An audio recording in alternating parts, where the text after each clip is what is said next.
Feliz ano novo, estagiários e estagiárias, bem-vindo a 2026, que seja um ano repleto de muitas conquistas, de muito sucesso, de muito dinheiro no bolso e também de muito estagiários para vocês aqui. Sempre comigo, meu fiel escudeiro, Thiago Maroto. Cara, como é que foi essa virada de ano aí para você? Acho que responde muita coisa, né? Há uma semana atrás, quem assistiu o nosso conteúdo de Natal percebeu que eu falei que tava um pouquinho... Mesmo óculos, inclusive. Só que da outra vez eu pus depois. Agora não tive condições de iniciar sem.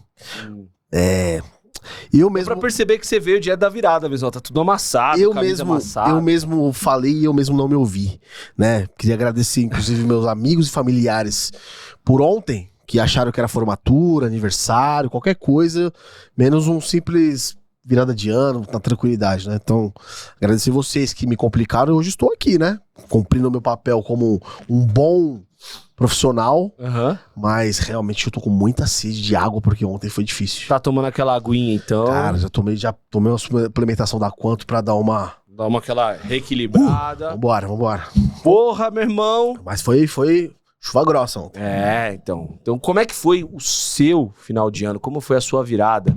Já deixa aqui seu like, já deixa seu comentário também, já deixa sua inscrição. Para nós é muito importante a sua inscrição para esse canal continuar crescendo. Bem-vindo 2026, que seja um ano novamente repleto de muitas coisas boas para esse canal. Happy New Year. Vou deixar isso pro final, vamos fazer a retrospectiva da temporada e tudo mais, o que foi essa temporada no futebol brasileiro. Joãozinho, foi bem o final do ano aí pra você? Foi suave, pô. Como que foi? Você ficou de boa, chapou o globo? Tá em love, né, pai? Tá em love, deixa ele. Cara, vamos começar a fazer a retrospectiva, Thiagão. E a retrospectiva que a gente vai fazer é mês a mês. Esse ano foi um ano... assim, muito turbulento na questão do futebol, principalmente de bastidores, né? A gente teve troca de gestão de presidente na CBF, impeachment no Corinthians, o Flamengo campeão de tudo. Cara, foi um ano assim, do Palmeiras campeão de nada. Quem diria que o Palmeiras não ia ganhar nada no ano, né? Um caos no São Paulo, né? Um caos repleto no São Paulo. Inclusive, vou até me endireitar aqui, vale pra todo mundo aí que não viu, né? Na semana passada, na semana do Natal, a gente soltou com o Gabriel Sá uma retrospectiva do São Paulo, então para os São Paulinos darem uma olhada lá, e também do Palmeiras com o Soler, então vamos lá. Mas cara, foi um ano assim, de mudanças, o Ancelotti sendo anunciado como técnico da seleção brasileira, é o sonho de consumo de muitos, né? Mas enfim, começando do começo, mesmo que seja redundante. Em janeiro, Simplesmente o Santos anuncia a volta de Neymar Júnior. O príncipe está na casa, né? Teve todo aquele evento, teve todo a Vila Belmiro lotada, show do Supla, Mano Brown. Cara, e foi um ano decepcionante, né, do Neymar, assim, se a gente analisar pelo que era a expectativa e pelo que se tornou a realidade, né, Thiago? O príncipe quase por muito pouco virou sapo. Por muito pouco. Mas deu a volta por cima, a torcida do Peixão tá confiante. E eu vou te falar que, pelo bem da zoeira, era legal o Santos ter sido rebaixado. Mas pelo bem do futebol, foi melhor ainda o Santos ter permanecido na Série A, porque vai ter novos embates. Acredito que agora a gestão do Santos vai dar uma guinada aí, vai querer montar um time para não passar o mesmo sufoco que passou na temporada passada, né? Será que o Neymar vai continuar no Santos?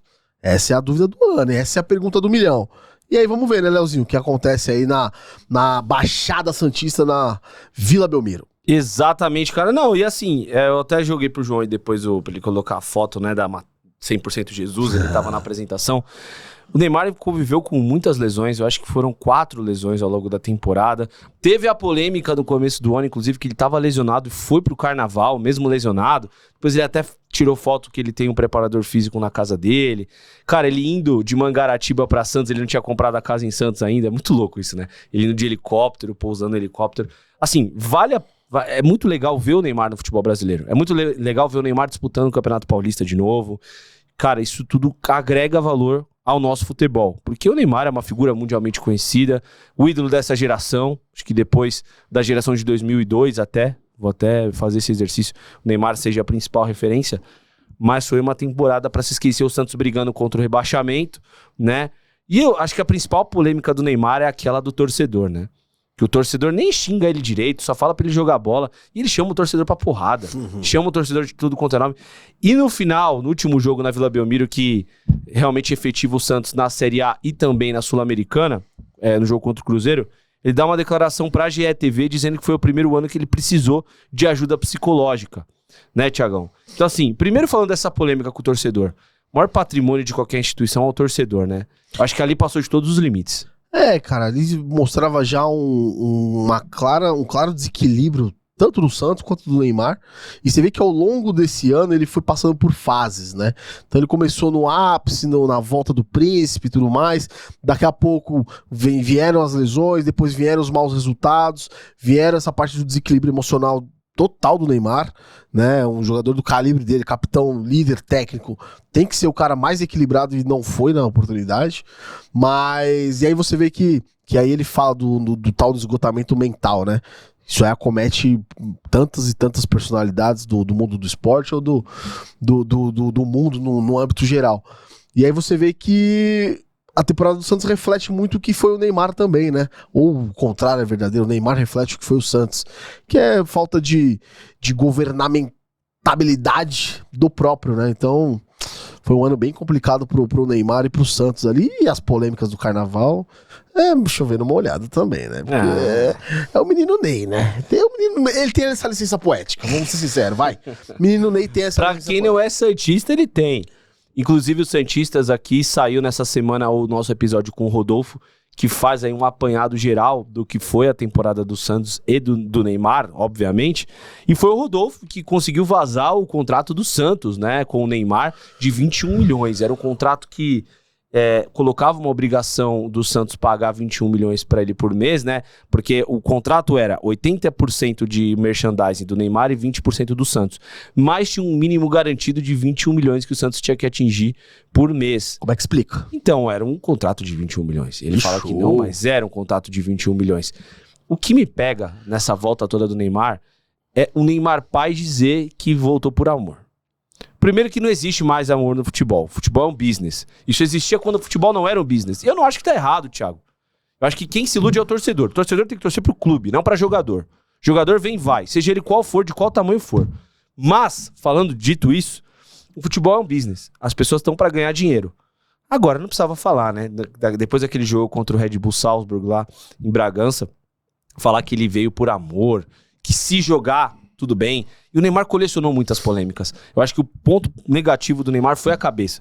Teve essa explosão com o torcedor, que ele xinga o torcedor. Teve um pito na torcida do Santos que tava xingando o Danilo de mercenário. Eu acho isso um absurdo. O cara tá no outro time e xinga de mercenário. Mas faz parte do futebol. Não, vocês não estão xingando, né? Cara, foi polêmica atrás de polêmica, principalmente na questão de comportamento, cara, dele.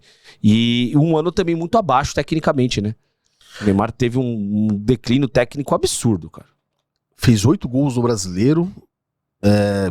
4 assistências, talvez. Eu vou pegar Acho que são esses os números.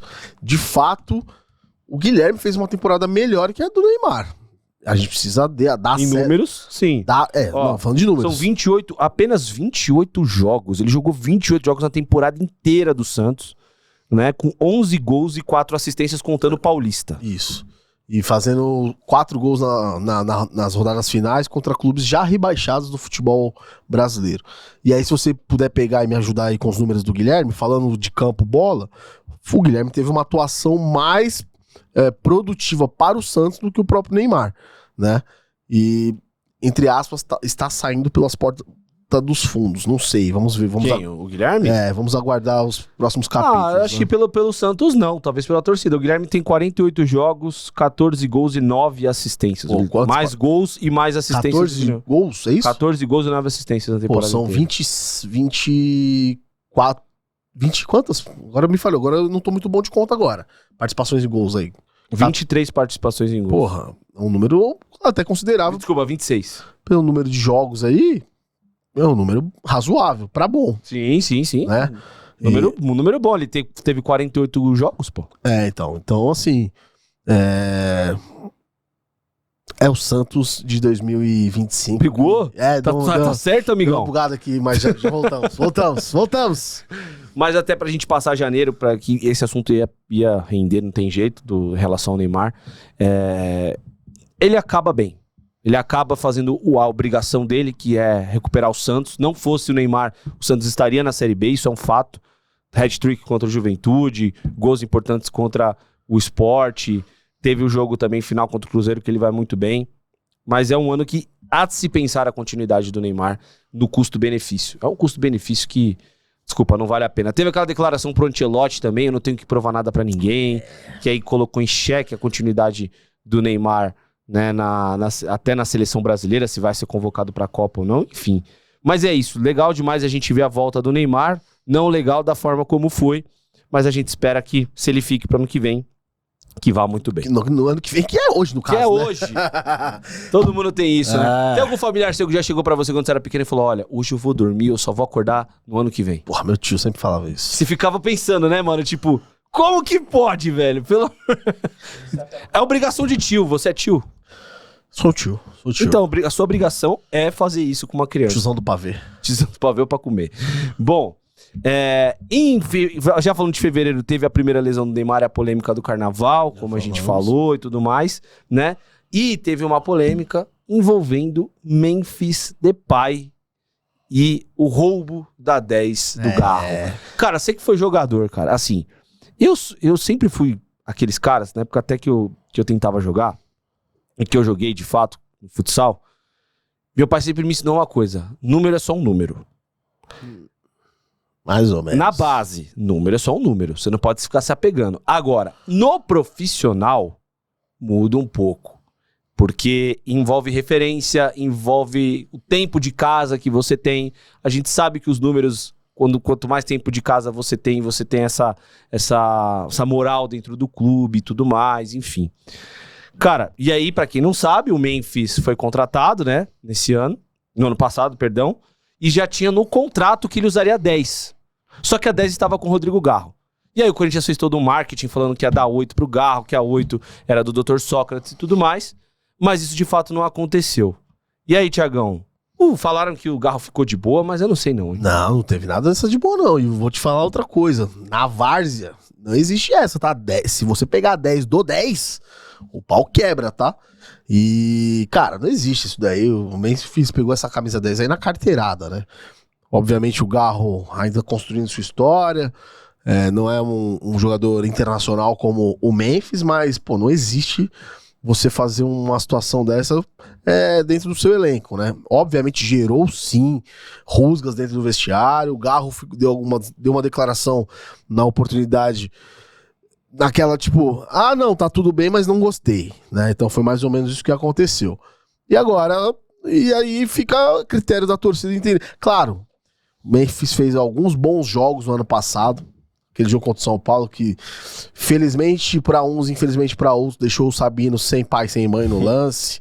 Fez o gol contra o Cruzeiro lá, do primeiro jogo da final da Copa do Brasil, enfim.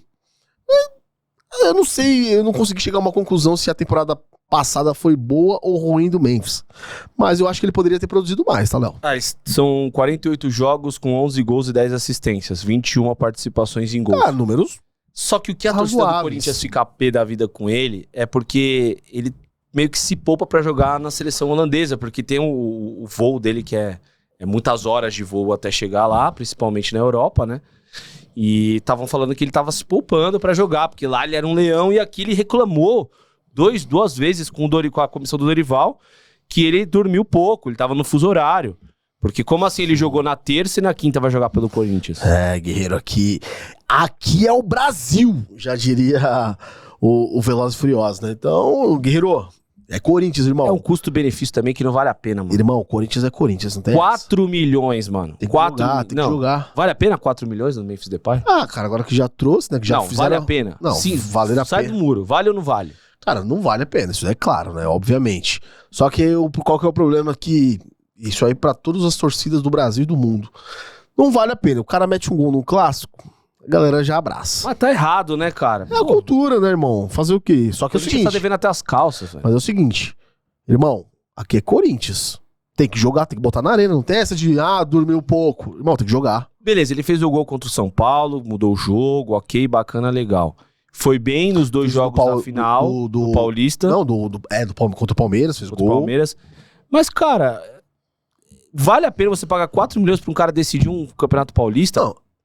Se eu sou a gestão... Teve o gol contra o Cruzeiro na semifinal da Copa do Brasil. Mas assim, se eu sou a gestão, por 4 milhões eu trago 2, 3 caras bons, de nível bom pra ótimo, e monto meu elenco, né? Eu abriria a mão do Memphis tranquilamente aí, porque... beleza, foi midiático, botou também o nome do Corinthians nas páginas aí do Internacional, mas, valeu... Forte abraço e pega esses 4 milhões e pega 2 jogadores bons aí, dá pra pagar um bom salário e também a gente sabe que o Corinthians não tá tão bem assim, né, financeiramente. Em março tivemos aquela polêmica que voltou no fim do ano passado sobre sintético versus natural, né, e uma comoção envolvendo Thiago Silva, Neymar, os principais, Lucas Moura, os principais jogadores que jogam no futebol brasileiro, até o Memphis entrou na jogada, fizeram um post em comum falando que o futebol tem que ser na grama natural, porque nenhuma das grandes ligas permite. Vou te fazer uma pergunta. Tem sintético na Inglaterra? Não. Acabou a discussão. Não tem sintético na Premier League. Futebol é na grama normal. Mas aí tem um ponto. Que esse é o ponto que quem tem grama sintética defende e a gente tem que combater. Ok, a gente não vai liberar mais o gramado sintético. Dito isso... Como que vai ficar as gramas naturais ruins? Pô, a Arena Castelão é uma vergonha a grama da Arena Castelão. Cara, eu concordo com você, mas uma coisa não invalida a outra. Uma coisa é uma coisa, outra coisa é outra coisa. Mas precisa definir as duas coisas. Você precisa definir um parâmetro para o Brasileirão Série A, que o parâmetro de campo é esse aqui. Se você não tem condição, você vai arrumar um campo que tenha. Senão você é desclassificado. Então, é o que eu tô te falando. Uma coisa não tá interligada com a outra. Mas sabe por quê? Futebol é na grama normal. Os campos do Brasil são diferentes. Sim, o clima também é diferente. O clima de São Paulo é um, o clima do Rio Grande do Sul é outro. A grama vai ser diferente. Agora, a gente tem que ter um padrão mínimo, tá? De cuidado. Aí eu tô contigo. Agora, não pode existir grama pra um e grama sintética pra outro. Tem a questão das lesões. Obviamente, o solo que impacta mais no joelho, obviamente, é o quê? Quadra de futsal, campo, solo de maneira mais rígida, né? Solo duro, lá ele. Mas assim, cara, futebol inglês, que é o pai do futebol, vamos dizer assim, o inventor, não existe grama sintética. Você, Léo, que joga muito mais do que eu, society, eu particularmente não gosto de jogar society porque vira outro esporte. O kick da bola é diferente, o time é diferente, o número de atletas são diferentes. Então assim, mas vamos botar num campo. Cara, é outro esporte. É legal também jogar pra brincar, mas é outro esporte. A gente não tá falando de futebol. É outro esporte. Existem gramas sintéticas boas, gramas sintéticas ruins. Mas o ponto principal pra mim é o seguinte. Por que eu acho que tem a ver? Hoje, quem faz a homologação dos estádios são as federações estaduais. A Federação Estadual do Ceará, ela vai entender qual que é o contexto dela. O contexto dela é, pros outros times do Ceará, o Arena Castelão é o Wembley. Sim.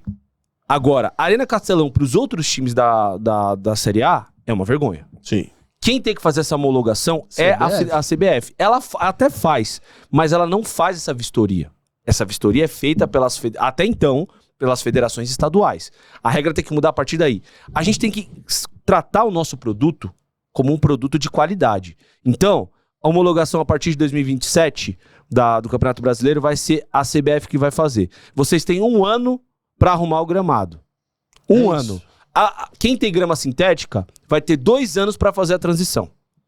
Quem tem grama natural ruim, que não atende os requisitos que vão estabelecer lá, é 1 ano.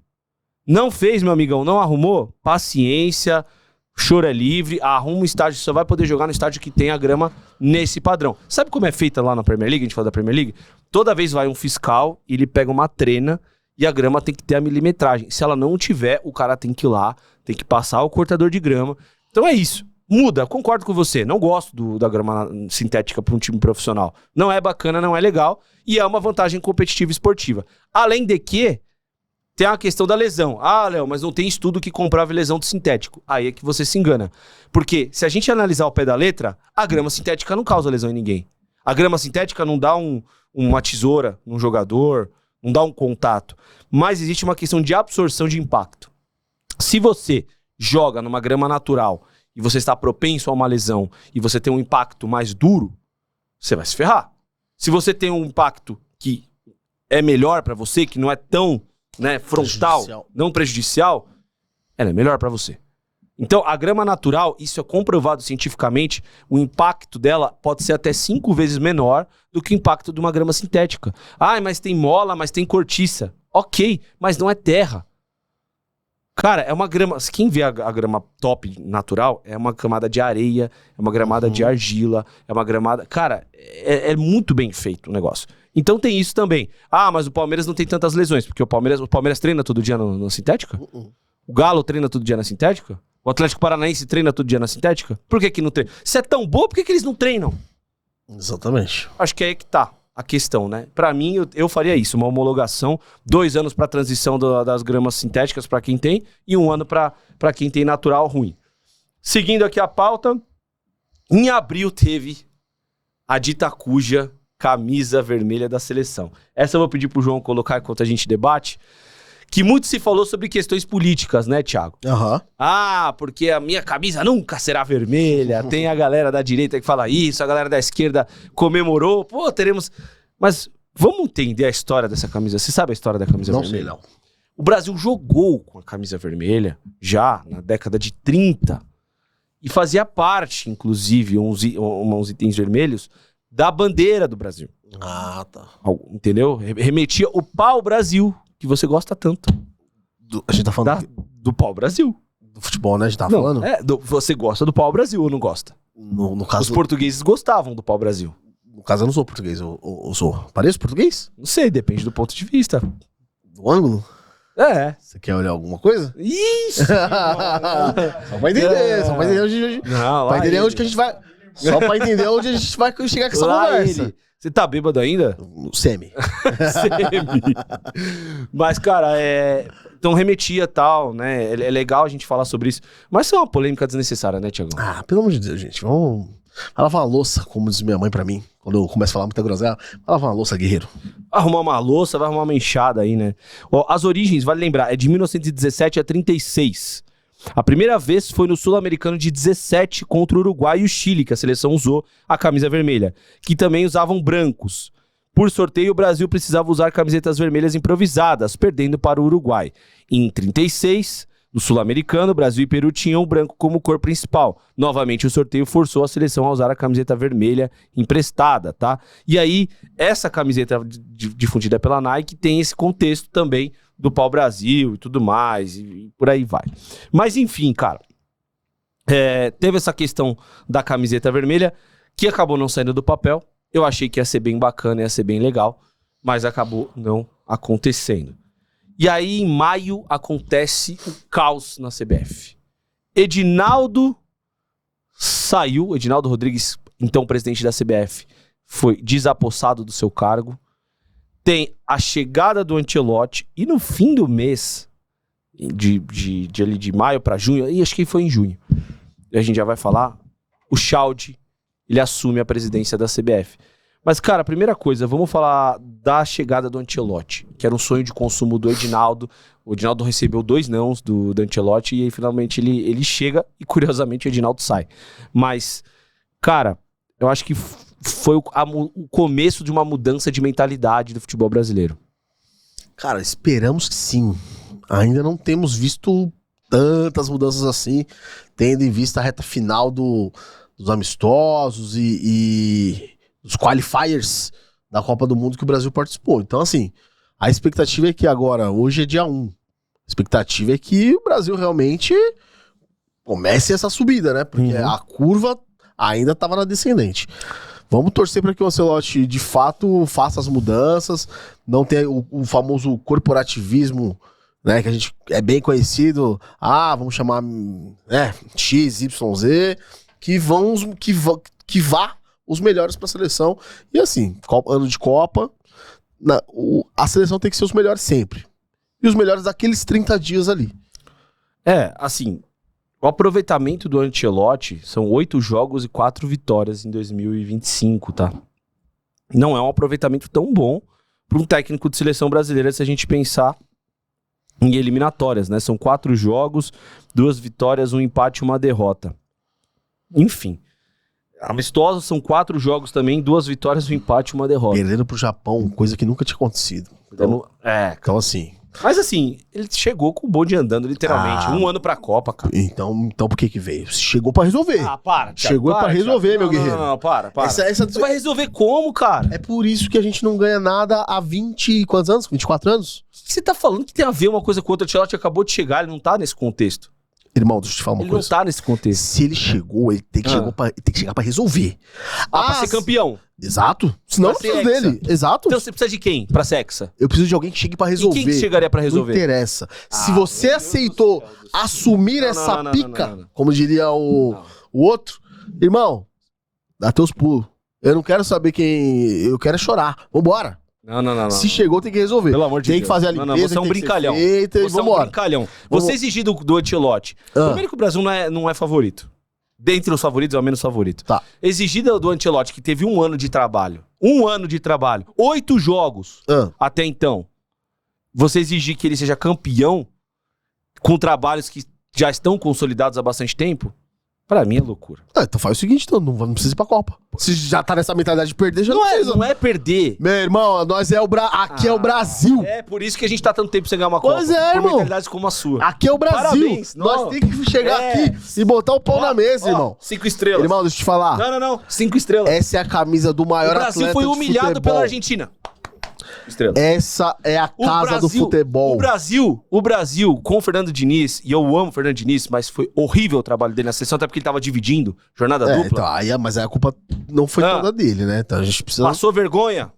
Não. Calma, que é 5 estrelas. Há quanto tempo a gente tá com essa porra de 5 estrelas? Irmão, se ele chegou, ele tem que resolver, só isso. Tá bom, eu discordo muito, mas eu queria saber a sua opinião. Deixa seu comentário aí pra mim. A seleção das favoritas é a menos favorita. Seguindo, então, passamos aqui. Também tivemos, aí eu vou falar sobre o afastamento do Edinaldo, né? Vale lembrar o seguinte, você precisa entender como que funciona as eleições da CBF. Isso é importante vocês entenderem. São quantos estados no Brasil? 27. Mais o Distrito Federal ou 26 mais o Distrito Federal? Depois, 27, né, Joãozinho? Depois o João confirma, mas que seja, ou 26 ou as 27 federações estaduais votam e tem peso 2.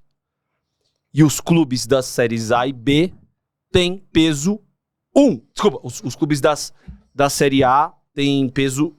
Acho que é peso 3, peso 2 e peso 1. Os clubes da série B têm peso 1. É isso. Então, peso 3, federações. Peso 2, clubes da série A. E peso 1, clubes da série B. Deixa eu te falar. Desculpa. Só um minutinho. Você é aquela lá que... O que você tá falando, mano? Alguém deu alguma coisa pra esse cara, mano? Que isso, cara? Eu sou o quê, mano?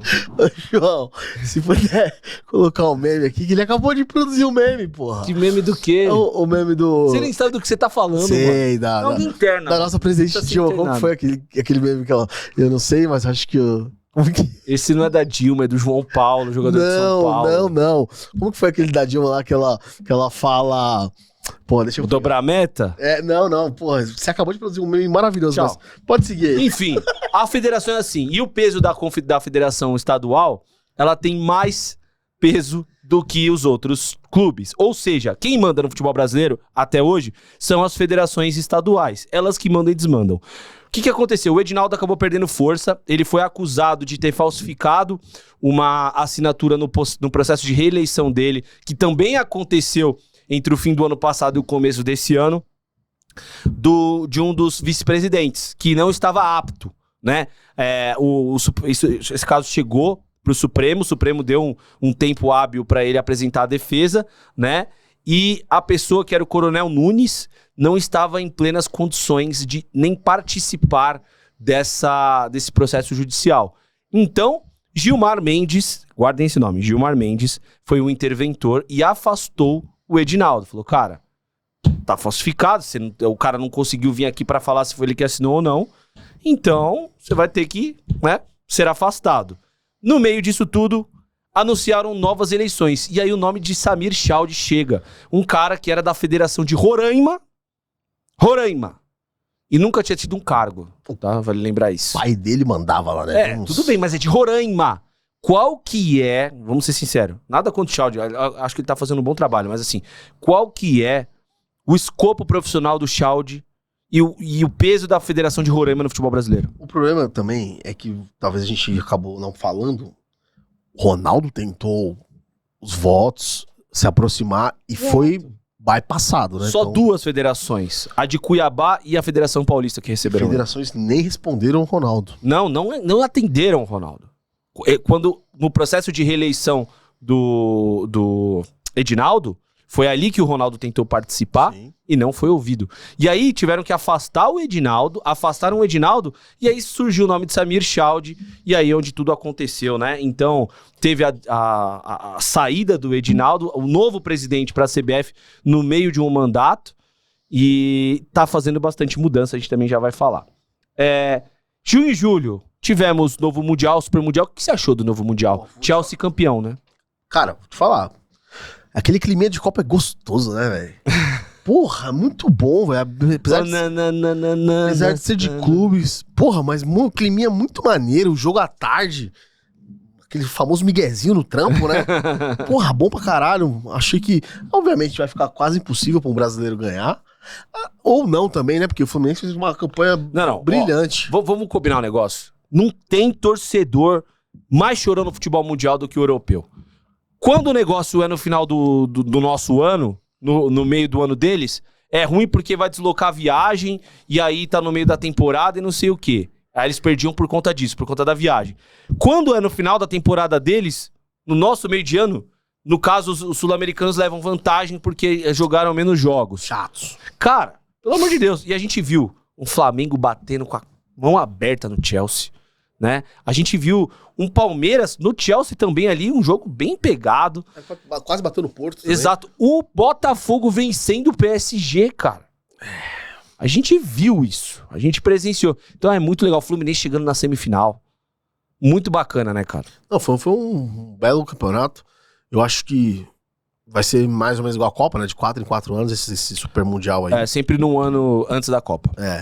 E, porra, deu um quesinho de esperança ali, vou ser sincero. Apesar do Fluminense não tá bem quando chegou no Mundial, era o time menos cotado pra fazer... Era cotado a nem passar na primeira fase, se você puder lembrar aí. Mas fez uma campanha, porra, brilhante. Renato Gaúcho e seus comandados foram muito bem. E, pô, foi um baita campeonato, muito maneiro. Exato, cara. Então, legal pra caramba. Eu acho que pode ser que aconteça de um brasileiro vencer. Mas fica um pouco mais difícil. A Copa do Mundo é legal porque são vários clubes, né? Sim. Teve o Mamelodi Sundowns, Sim. teve, jogos históricos que a gente viu. Um Fluminense Mamelodi Sundowns. Nem no videogame eu faria um jogo desse. Nem no modo randômico lá.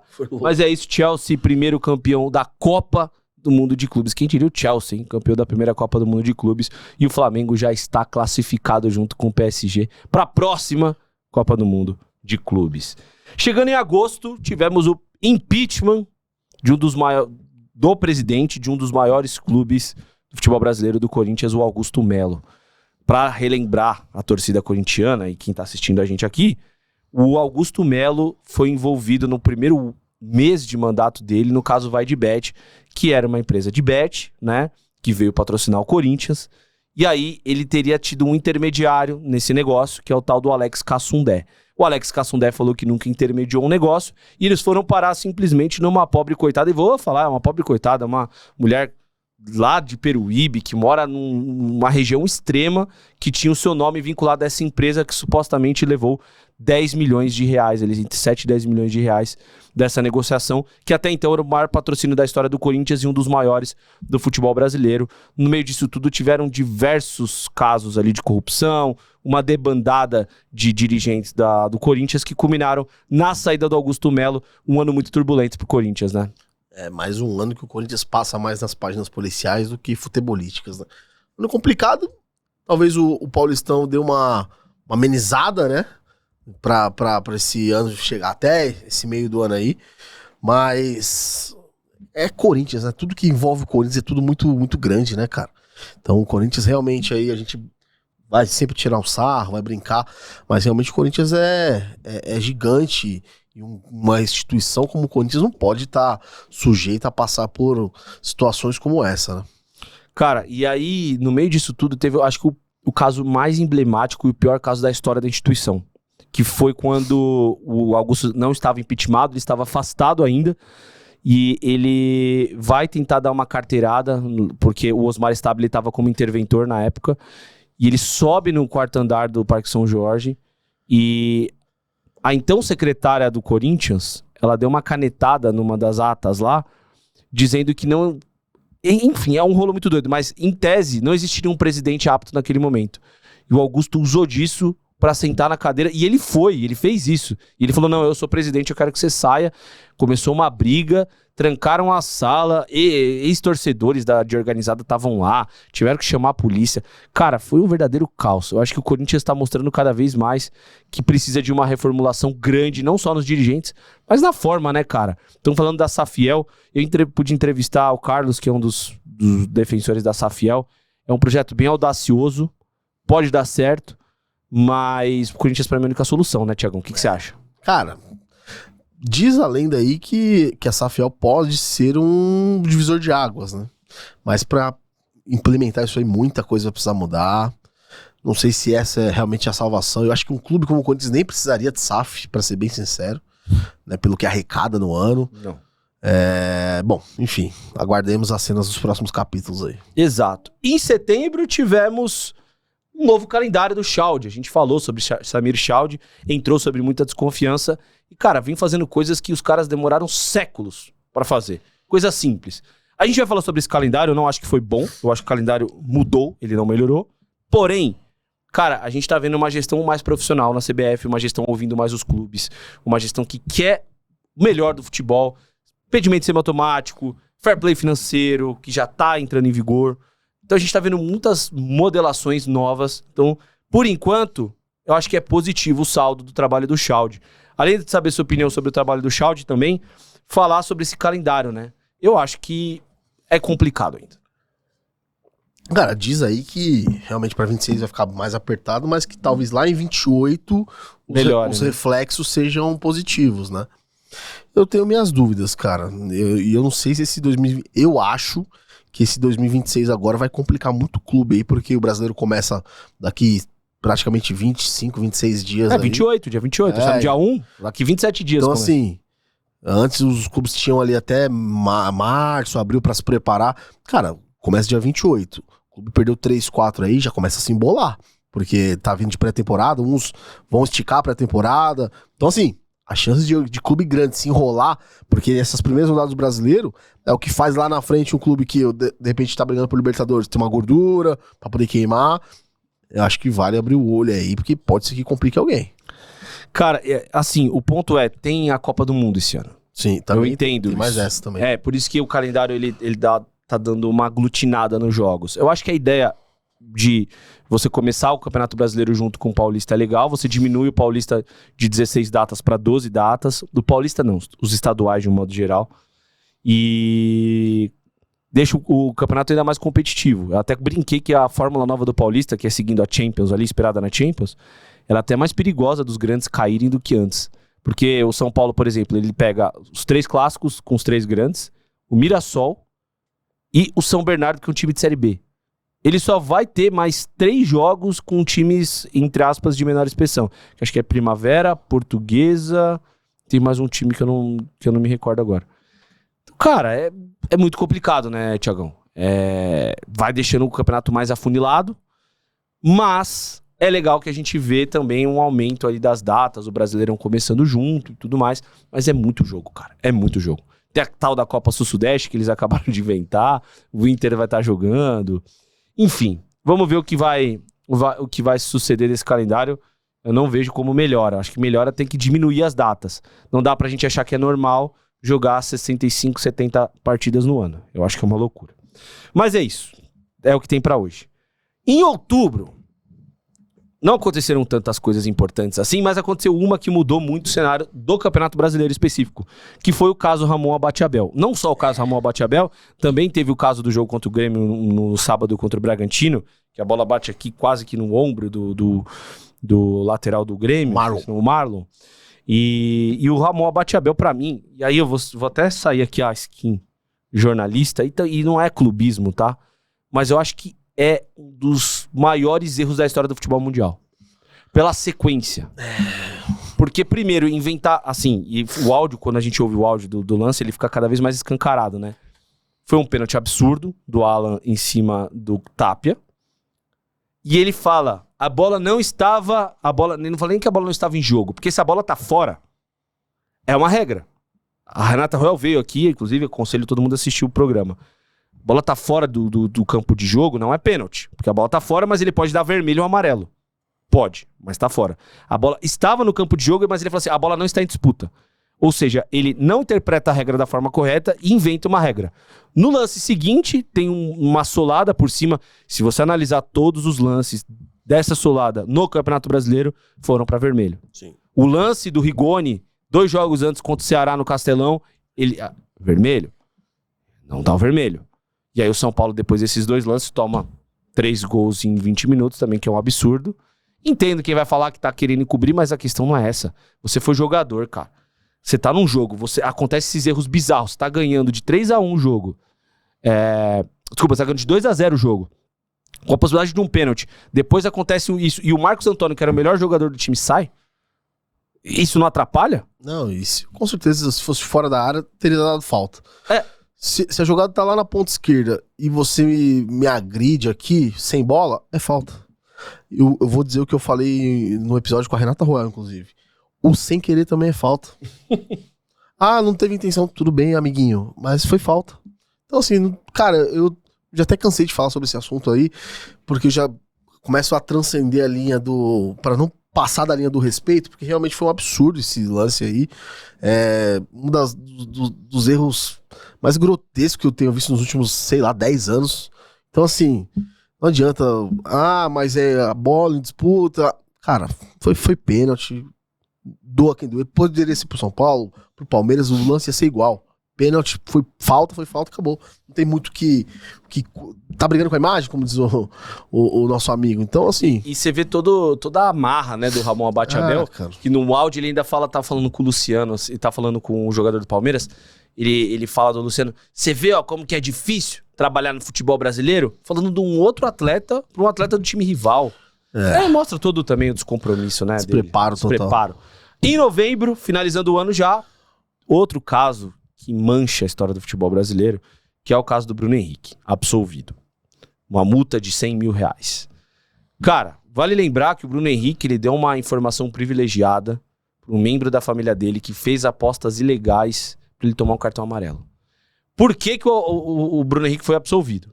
Porque, segundo ele foi orientado pelo Flamengo pra forçar esse cartão, jogo contra o Santos, pra ser poupado. E eu acredito que de fato isso aconteceu. Não acho que o Bruno Henrique tenha tomado em comum acordo ali pra ganhar um dinheiro. Eu acho que ele sabia que ele ia ser orientado pra fazer e deu uma informação privilegiada, o que também não tira o peso do que ele fez. Não tira o peso do que ele fez. Se foi inocente ou não, é outro ponto, né? Mas não tira o peso do que ele fez.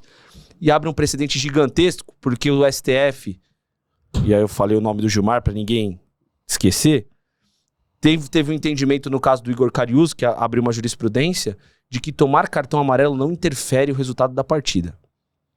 Tiagão, crime compensa? Cara, é bizarro o que aconteceu. E aí eu vou ser obrigado a bater num ponto que, assim, a gente tá falando de Flamengo, né? Outro time gigantesco que dispensa apresentações. Mas será que se fosse com o Zezinho das Couves, lá do interior, seria mesmo peso e a mesma medida? Eu posso afirmar pra você que não. Mas por ser Bruno Henrique, Flamengo, né? Teve gente que foi banido do futebol, cara. Pois é, então assim, cara... E eu não tô nem falando que merecia banimento, não, mas merecia uma punição justa. Mas se alguém foi banido, por que o Bruno Henrique é ilibado disso? Não, ele deveria receber uma punição justa. É só o que a gente cobra, né? Sem dois pesos e duas medidas. Porque, mais uma vez, se fosse o Zezinho das Couves lá do interior, cara, era capaz de ser banido do futebol, nunca mais poder atuar e tudo mais.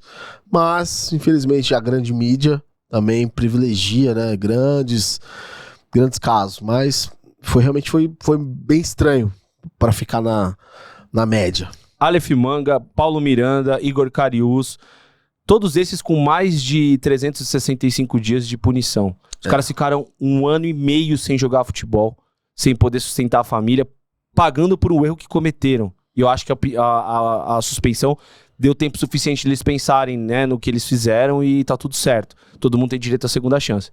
E aí o Bruno Henrique joga todas as partidas com efeito suspensivo, não fica fora dos principais jogos do Flamengo no ano, e uma suspensãozinha aí de 100 ou 200 mil, sei lá. Vergonha pro futebol brasileiro. Isso é uma eu vou parafrasear o nosso querido... Qual que é o nome dele? A gente falou com o Trajano aqui. O Avalone. Vergonha. Vergonha. Uma vergonha o que aconteceu com essa decisão do Bruno Henrique em todas as instâncias. Finalizando o ano, Thiagão, tivemos o Flamengo campeão de tudo. Mais do mesmo, né? Libertadores, Brasileirão, Flamengo campeão. Isso já é um fato. Mais do mesmo, né, cara? O Flamengo é o que premia boa gestão, bom planejamento, e bons atletas. E vamos até falar para não falar dos títulos, mas falando sobre a gestão, tem um documentário no Globoplay que eu aconselho todo mundo tô parecendo um gago. Aconselho todo mundo a assistir, que fala, o nome do documentário é A Reconstrução, que conta a história da reconstrução do Flamengo desde o Eduardo Bandeira. Vou resumir rapidamente. Eduardo Bandeira, o Vlamir, esqueci o nome dele. O Eduardo Bandeira, o Valim, é isso mesmo. Eduardo Bandeira, Valim, o BAP e o Rodolfo Landim eram do mesmo grupo, da Chapa Azul. Eles se uniram para ajudar o Flamengo. Quando o Eduardo Bandeira assume, sai Wagner Love, sai as principais peças do Flamengo. O Flamengo passa anos difíceis. Ele ganha a Copa do Brasil em 2014, que foi um acaso, mas são anos difíceis. O Flamengo quase cai no ano que ganha a Copa do Brasil. Foi 13, não foi? Foi 13, desculpa. Foi 13 no ano anterior. Quase cai, teve o lance Everton lá do Fluminense. E eles, entre aspas, dos 4, 3 foram presidentes, sendo o BAP reeleito, né, em 2 oportunidades. E o Valim foi vice-presidente. Cara, isso mostra que dá pra fazer. A gente falou do Corinthians. 1 bilhão e tanto que o Flamengo arrecada, dá pra você parar de gastar e refazer a reconstrução. E aí o Flamengo vai tendo esses benefícios. O BAP deu uma entrevista pra Flá TV e ele falou, cara, se eu quiser pegar 1 bilhão e gastar em reforços, eu posso. Eu devo fazer isso? Aí vem a questão da responsabilidade. Mas hoje o Flamengo tem 1 bilhão pra gastar, se quiser. E não vai interferir tanto no caixa, não. 1 bilhão. É muita coisa, né? Pra mim, daqui os próximos anos, ainda que tem um Palmeiras aí, mas o Flamengo vai nadar de braçada. Finalizando o nosso programa, sem antes esquecer da Quantum a solução para você que busca suplementação alimentar. Projeto 2026, todo mundo teve uma promessa. Quem fez promessa, Tiagão? Nessa noite aqui que passou, nessa virada de ano, falou, não, eu vou mudar, eu vou emagrecer, eu vou melhorar, eu quero render no meu treino. Pra tudo isso, meu amigo, nada como uma suplementação muito bem feita e a solução dos seus problemas vem nesse QR Code aqui. Usando o cupom Estagiários20, você vai ter 20% de desconto no e-commerce inteiro, em todos os produtos, tá? Usando o nosso cupom. Então vai lá, produtos para suplementação, para concentração, suplementação para articulação e também para potencializar o seu treino, aquela creatina que não faz mal a ninguém, muito pelo contrário, faz muito bem, tá bom? Então vem nesse QR Code aqui, lá você vai ter acesso a todos os produtos. Pra gente finalizar, cara, vamos falar das super festas?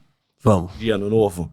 Vamos falar sobre a festa do Ano Novo de 2024 do querido Ronaldinho. Olha que loucura, olha que rolê aleatório. Em festa, Galvão exalta Ronaldinho Gaúcho e cai na dança com craque. Imagina você tá no Réveillon e tá no palco Ronaldinho e Galvão. E você até olha pra bebida e fala, mano, será que alguém tacou alguma coisa aqui? Rei dos rolês aleatórios, o Ronaldinho. E dançaram El Chan. Pai, imagina, Galvão. Com seu belo Bueno Wines. Tomando aquele drink, aquele vinho de R$2.000, que não faz mal a ninguém. E teve a dancinha dos dois juntos. Mano, é engraçado pra caramba. Também tivemos o Neymar Palusa. Que isso? Você sabe dessa? Essa eu não sabendo. Réveillon de Neymar para 500 pessoas na pandemia vira notícia internacional. O britânico The Sun salientou que a comemoração alcançou um dos momentos mais críticos da pandemia da Covid-19 no Brasil.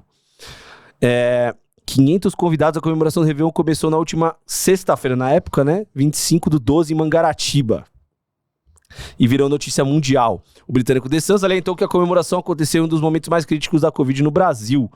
O craque do PSG de 28 anos mandou construir uma discoteca com proteção acústica e um casarão na cidade para evitar que vizinhos sejam incomodados. Já o Daily Mail mencionou que o brasileiro teria proibido os convidados de levar seus celulares para as festas de evitar críticas das mídias sociais. O que você achou dessa... Um desrespeito, né, cara? Falando da questão sanitária, uma das maiores loucuras que eu já vi na vida, né? Meu máximo respeito a todo mundo aí que foi acometido por essa doença aí, aos que se foram também. Mas é aquilo, né, cara? Quando a gente pensa só no nosso umbigo, fica mais complicado.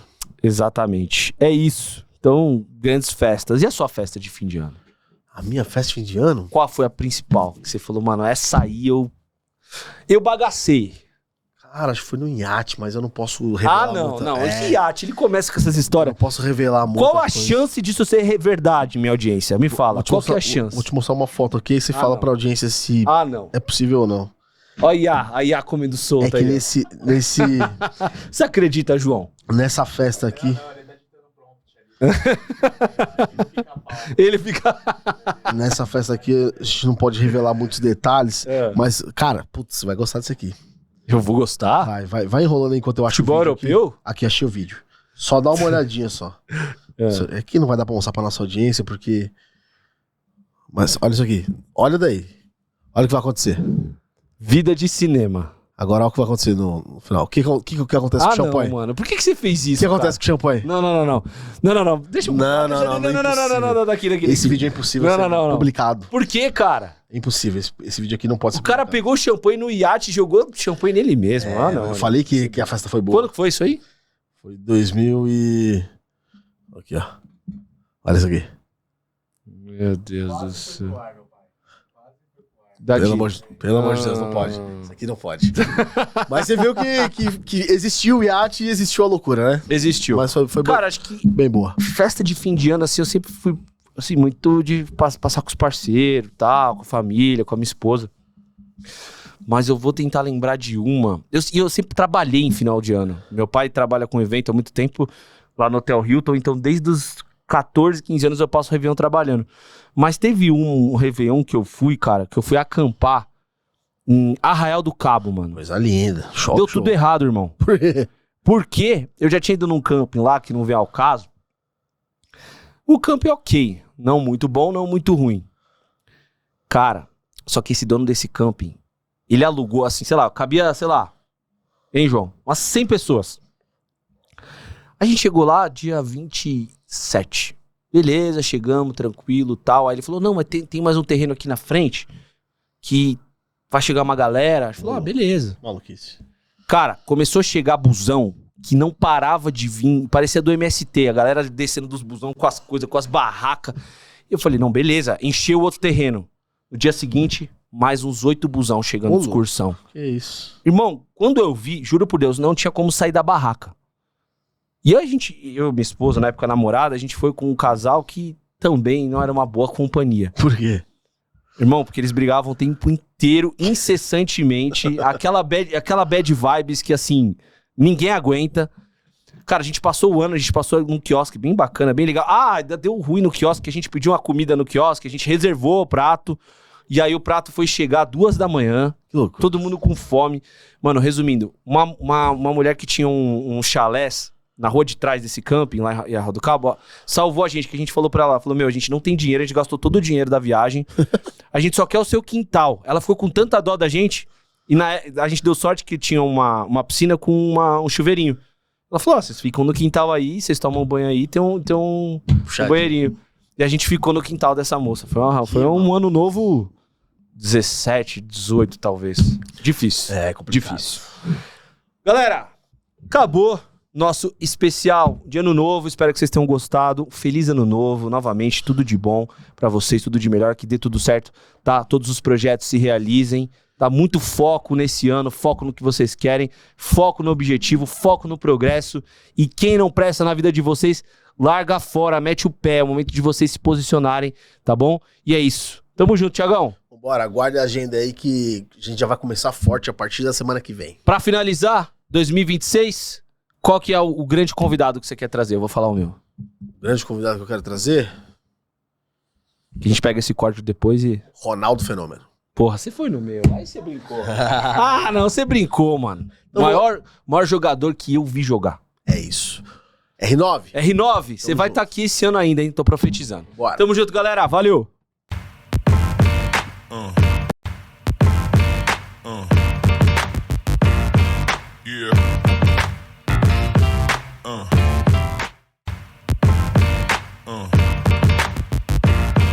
Yeah.